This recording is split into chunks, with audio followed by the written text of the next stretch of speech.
So this isn't going to be a total tutorial from start to finish how to do this job, because it is a nightmare. Step 1, remove the battery, or disconnect it anyway. And I am going to have to remove these A-pillar trims to remove the dash as well. Fortunately on the 210 it's not actually that difficult.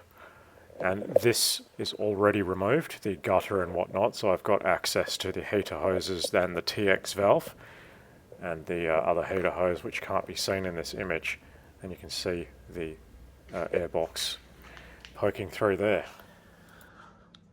So this is the last time this right-hand driver's side speaker grill is going to be in one piece. It's about to explode because there's like a metal clip on one of the tabs here from the factory, and this plastic has no flex left in it. It's just going to crack.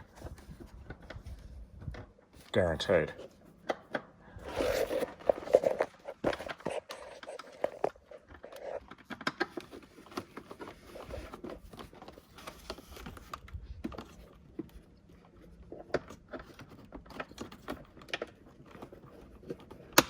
Yep, there it goes.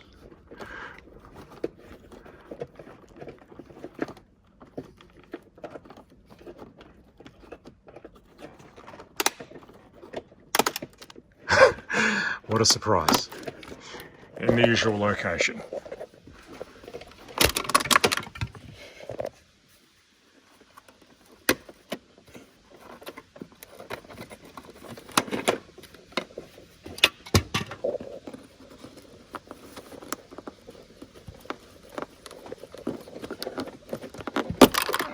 Like, there is just no way old brittle plastic is going to be able to get that clip to come out without exploding, and I couldn't even get it out after it was broken.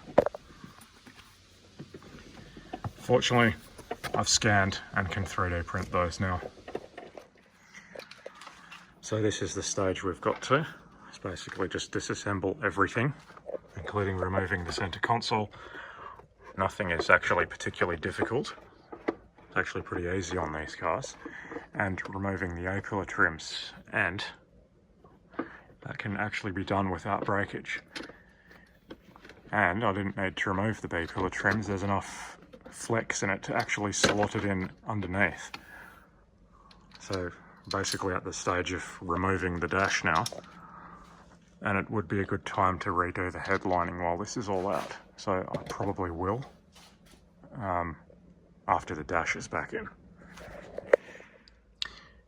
This is the stage we're at now. Dash is removed, and that reinforcing bar is removed. You just take all of the bolts out and remove the cable ties that are holding any cable harnesses on it. So now we've actually got access to the heater box, and I need to consider draining the coolant now, because we're almost at that stage where I'm going to crack that thing open. So as mentioned, this was already all removed, including the wiper motor. Just getting these heater hoses disconnected now. So the radiator has been drained. And yeah, this is the next step, and then we can crack open that box. So I wouldn't bother trying to change the heater core or the evap coil in situ. It's pretty easy just to remove the entire box once you're at that stage. There's a couple of things you got to disconnect, get the harness out of the way, and the whole thing just comes out. And then you can work on it in comfort in another location. So that's where the heater core is currently. That's going to come out.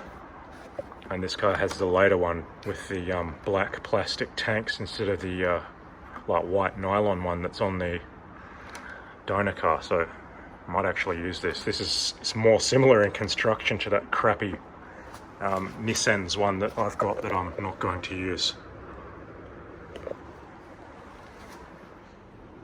So this is the original heater core from '98, and the sealing surfaces are absolutely perfect. So I was right to reject that replacement Nissan's one. That was just asking for trouble. So I've flushed this out, and this is going back in with new O-rings. old original is still better than new crap. So that's the evap coil out now. And it definitely appears to have been leaking. The whole bottom surface of it is like green from that UV dye. So it's been coming from somewhere. I just don't know where. The good thing about this genuine MB is that it has these rubbery gaskets that I should be able to reuse on the new evap coil without having to wrap it with foam. So the new evap coil is now installed. I'm not going to bother putting that mesh on the front. I don't even know what that's there for. And it wasn't even attached properly to the old one. It was just rattling around in there, so it's not going on there. So we can put the top half of that on now. And then of course reinstallation is a reversal of disassembly. I will finish this off tomorrow. What you've seen here is an entire day's worth of work, and I am tired. I've had enough for today.